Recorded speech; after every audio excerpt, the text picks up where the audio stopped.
Pernah nggak sih ngerasa jadi orang tua zaman sekarang itu kayak lagi nyusun puzzle yang rumitnya minta ampun?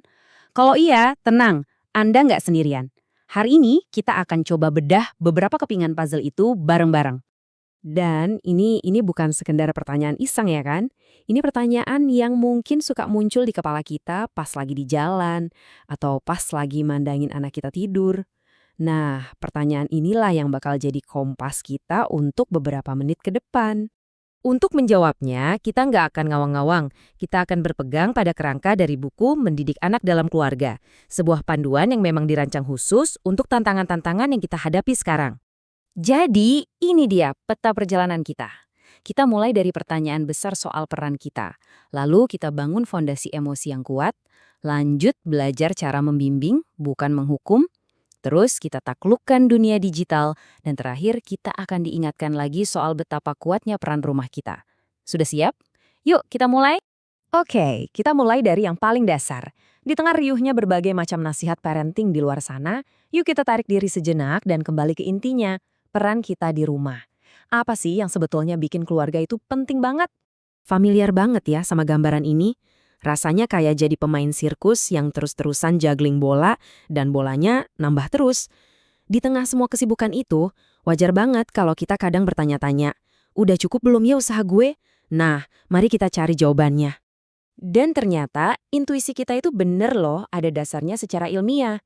Para ahli menyebut lingkungan rumah kita ini sebagai mikrosistem.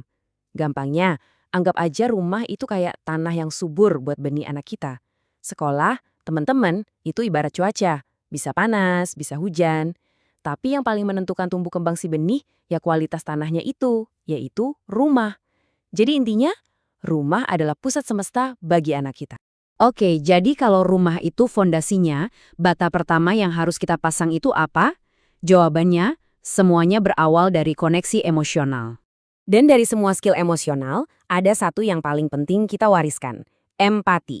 Ini bukan cuma soal jadi anak baik ya, ini adalah kemampuan super untuk melihat dunia dari kacamata orang lain. Sebuah kekuatan yang bakal mereka pakai seumur hidup. Dan tempat latihan pertamanya, ya di rumah kita sendiri. Terus gimana cara kita melatih otot empati ini? Ada 3 latihan simpel. Pertama, bantu anak menamai perasaannya. Kayaknya kamu lagi kesel ya, menara baloknya rubuh terus. Kedua, tunjukin kalau kita juga punya perasaan. Bunda hari ini lagi agak capek nih. Dan ketiga, ajak mereka beraksi. Lakukan hal-hal kecil yang menunjukkan kepedulian. Kayak bantu tetangga angkat belanjaan. Oke, sekarang kita masuk ke topik yang kadang bikin pusing. Aturan dan batasan. Gimana kalau saya bilang, ada loh cara membimbing anak tanpa perlu teriak-teriak atau ngasih hukuman. Ini bukan sulap, tapi soal menggeser cara pandang kita ke disiplin yang positif. Bedanya di mana sih? Gini, hukuman itu bikin anak mikir, aku ini anak nakal. Tapi konsekuensi logis bikin mereka mikir, aku salah pilih tapi aku bisa perbaiki kok. Lihat kan bedanya? Yang satu menanamkan rasa takut, yang satunya lagi menumbuhkan rasa tanggung jawab. Lalu gimana caranya bikin konsekuensi yang efektif? Syaratnya ada 3, harus nyambung sama perilakunya, disampaikan dengan tetap menghargai anak, dan fokusnya ke solusi.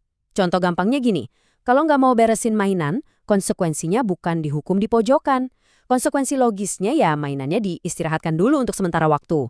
Simple, logis, dan yang paling penting, ini ngajarin soal sebab akibat, bukan soal takut. Oke, semuanya, tarik napas dalam-dalam dulu, karena sekarang kita akan masuk ke area yang paling menantang buat kebanyakan orang tua modern. Dunia digital. Bagaimana kita bisa jadi pemandu di hutan belantara ini, sementara kita sendiri kadang masih suka nyasar. Di hutan ini, ada beberapa bahaya yang mengintai.